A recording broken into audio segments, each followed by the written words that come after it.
selamat pagi. Pagi hari ini ingin saya membagikan sharing kepada teman-teman semua. Seringkali kita sebagai pelayan Tuhan tidak menyadari bahwa fokus kita mulai dialihkan, digeser sedikit. Kita tanpa sadar bahwa fokus kita tidak lagi kepada fokus yang semula atau pada panggilan yang semula.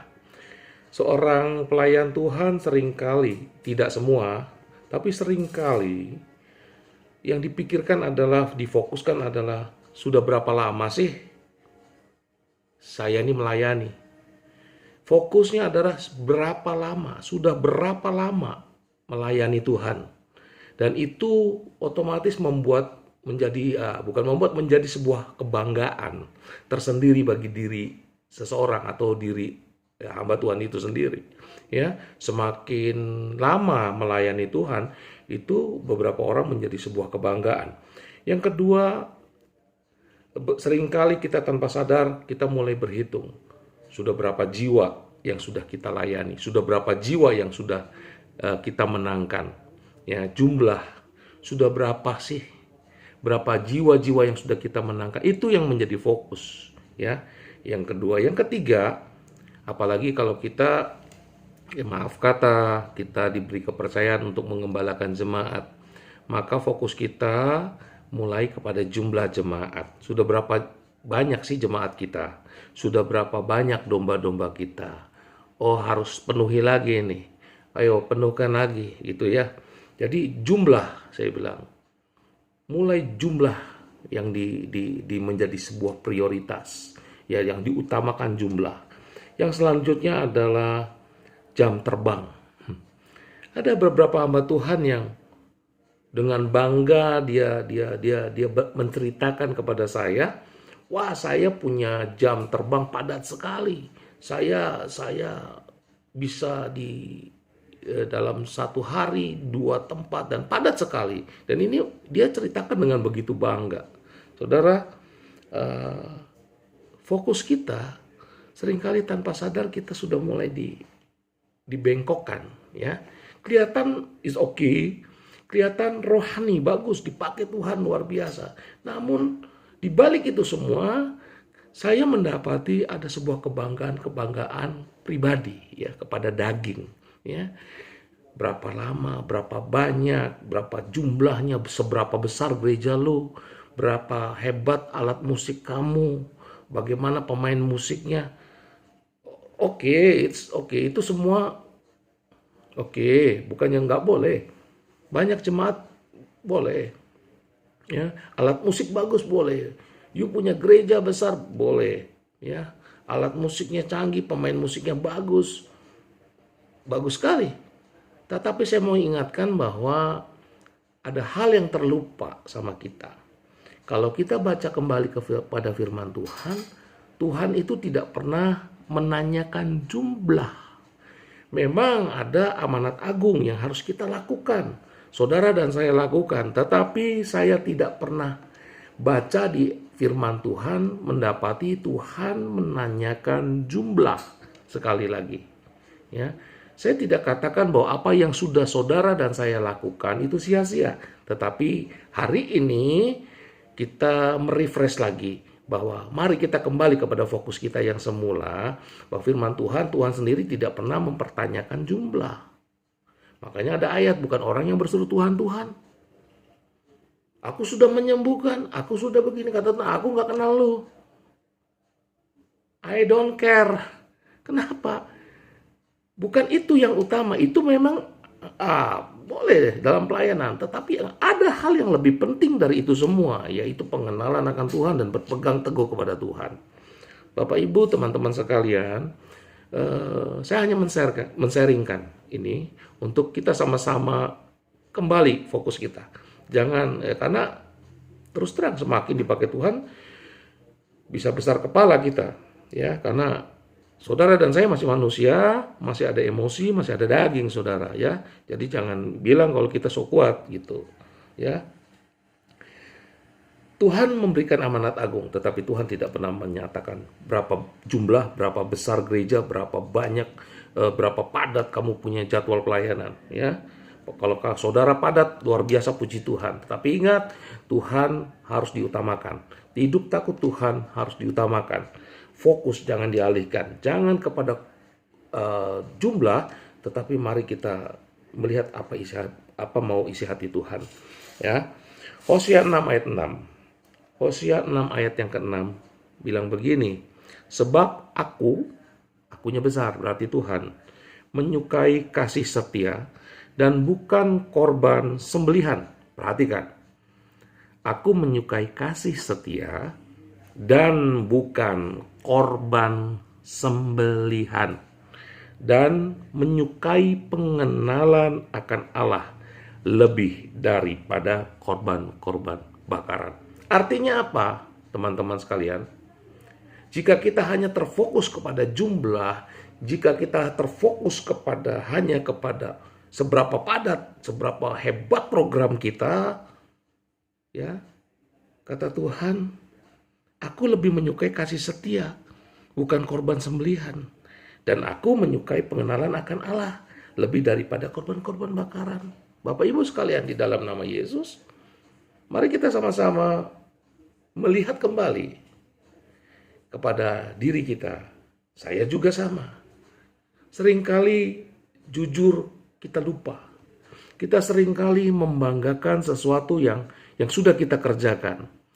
Dan ini hati-hati, ya, dan hati-hati sekali. Ya, saya bersyukur saya bertemu dengan Zuset Hating.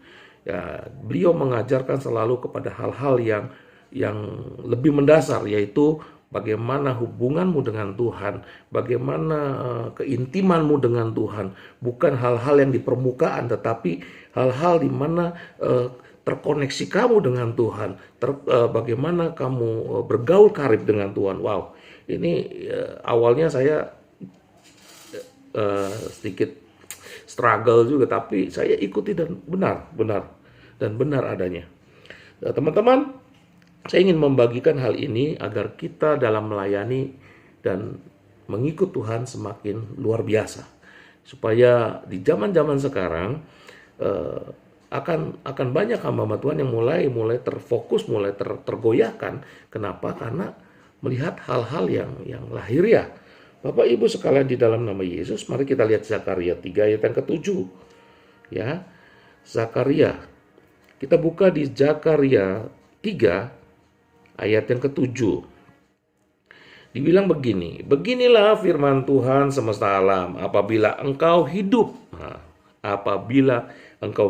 menurut jalan yang kutunjukkan dan melakukan tugas yang kuberikan kepadamu, maka engkau akan memerintah rumahku, kunya besar, dan mengurus pelataranku, dan aku akan mengizinkan engkau masuk ke antara mereka yang berdiri melayani di sini. Wah, ya. Apabila saudara dan saya hidup menurut jalan yang Tuhan tunjukkan, ya, dan melakukan tugas yang diberikan Tuhan kepada kita, maka kita akan memerintah rumahku, kata Tuhan, dan mengurus pelataranku. Wow, ini luar biasa. Artinya adalah apa? Yang utama adalah bagaimana sikap hati kita, roh kita tunduk kepada Tuhan, berpegang teguh kepada kebenaran firman Tuhan, di dalam keilahian Tuhan. Bapak Ibu sekalian, meskipun saya seorang hamba Tuhan, saya tidak merasa bahwa saya lebih rohani, lebih luar biasa, karena saya tahu bahwa saya bisa luar biasa karena Tuhan. Saya dilayakkan bukan karena kehebatan saya, tapi Tuhanlah yang melayakkan saya. Saya tidak bisa melayakkan diri saya. Bapak Ibu sekalian, di dalam nama Yesus, kita kembali kepada bagaimana hari-hari ini kita di hadapan Tuhan. Ya, Tuhan nggak peduli dengan apa yang sudah kita lakukan. Jika tidak diimbangi dengan roh yang takut akan Tuhan, ya. Jadi makanya saya tidak pernah bilang bahwa apa yang sudah saudara dan saya lakukan itu sia-sia. Tetapi itu bisa sia-sia jika saudara melakukannya karena daging. Sekali lagi ya, apa yang saudara lakukan, pelayanan-pelayanan itu tidak sia-sia jika engkau melakukannya dengan hati yang melekat kepada Dia, yang tunduk kepada keilahian Tuhan, yang tunduk kepada kebenaran Tuhan dan arahan Tuhan. Tetapi itu akan menjadi sia-sia jika kita melakukannya karena daging, ya, karena daging. Saya tidak menghakimi, saya tidak menilai kalian saya lebih hebat, saudara, teman-teman, kita semua sama. Ini mengingatkan, yang marah bertobat, ya. Jadi kita harus mendekatkan diri. Saya ingat sekali bahwa Pak Reinhard Bonnke dalam videonya bilang begini, kita ini manusia ini nol itu nggak ada nilai, saudara, kosong aja, nol. Saudara dan saya tuh seperti angka nol, saudara. Nah, Reinhard bilang begini, tetapi Yesus itu satu. Kalau nol dikasih satu maka ada nilainya, jadi 10. Kalau nol datang lagi, manusia datang maka menjadi 100. Saudara dan saya tidak ada apa-apanya, saudara. Jadi siapapun saudara, jika saat ini engkau dipakai Tuhan, engkau dipercaya Tuhan untuk mengembalakan jemaat, bawalah jemaatmu untuk hidup takut akan Tuhan. Bawalah jemaatmu menjadi jemaat yang bertumbuh, yang kuat, yang memiliki iman yang teguh di dalam Tuhan. Bawalah mereka untuk mengerti hatinya Tuhan. Jika engkau memiliki persekutuan, bawalah mereka, anggota persekutuanmu, takut dan melekat kepada Tuhan. Begitu juga dengan keluarga kita. Saudara, saya tidak peduli saudara sudah melayani berapa lama. Tetapi sama-sama kita saling mengingatkan bahwa di hari-hari terakhir Tuhan mencari hati-hati yang sungguh-sungguh. Jangan kita menjadi 5 gadis yang bodoh. Di saat mempelai datang, dia tidak ada persediaan minyak. Saudara, kalau lihat perumpamaan tentang 5 gadis bijak dan 5 gadis bodoh, itu ditujukan bukan kepada orang lain, bukan kepada orang yang belum kenal Tuhan, tetapi kepada saudara dan saya, orang-orang yang mengatakan kita ini hamba Tuhan, yang mengatakan kita ini Kristen, saudara. 5 gadis bijak, dia membawa buli-buli. Ya, dia membawa buli-buli, tetapi 5 gadis bodoh, dia tidak pernah menyediakan persediaan. Saudara, mari kita pintar membaca zaman. Hari-hari ini Tuhan akan datang. Saya tidak tahu. Dengan Tuhan udah orang ribut sana sini ini harus digenapi, saudara. Ya, harus ini masa-masa penggenapan. Tapi mari kita lebih mempersiapkan diri kita untuk menyambut kedatangan mempelai. Jangan sampai saudara dan saya ditemukan tidak memiliki persediaan minyak. Bapak Ibu, teman-teman sekalian di dalam nama Yesus, mari saya menyampaikan sesuatu ini untuk kita sama-sama lebih erat lagi di hadapan Tuhan, dan jangan meninggalkan kasih mula-mula saudara dan saya, dan jangan meninggalkan visi yang semula. Jangan diombang-ambingkan dengan keadaan zaman ini yang membuat fokus kita mulai teralihkan kepada yang lain. Teman-teman, hanya sampai di sini. Saya percaya teman-teman mendapat pewahyuan yang lebih lagi dari ayat-ayat ini, dan saya hanya bisa menyampaikan sampai di sini. Dan karena itulah yang saya dapat dari Tuhan, tidak ditambah dan tidak dilebih. Tuhan Yesus memberkati. Saya akan berdoa untuk saudara, untuk teman-teman semua. Bapa, kami berdoa, Yesus, di hadapan-Mu kami membawa setiap saudara-saudaraku di hadapan-Mu. Siapapun mereka yang berada di dalam grup WA ini yang mendengarkan firman ini, Tuhan biarlah firman Tuhan ini hidup, menjadi hidup di dalam hidup kami, di dalam roh kami. Dan biarlah Tuhan Kau pimpin kami menjadi hamba-hamba Tuhan yang memiliki kualitas ilahi yang benar di hadapan Tuhan.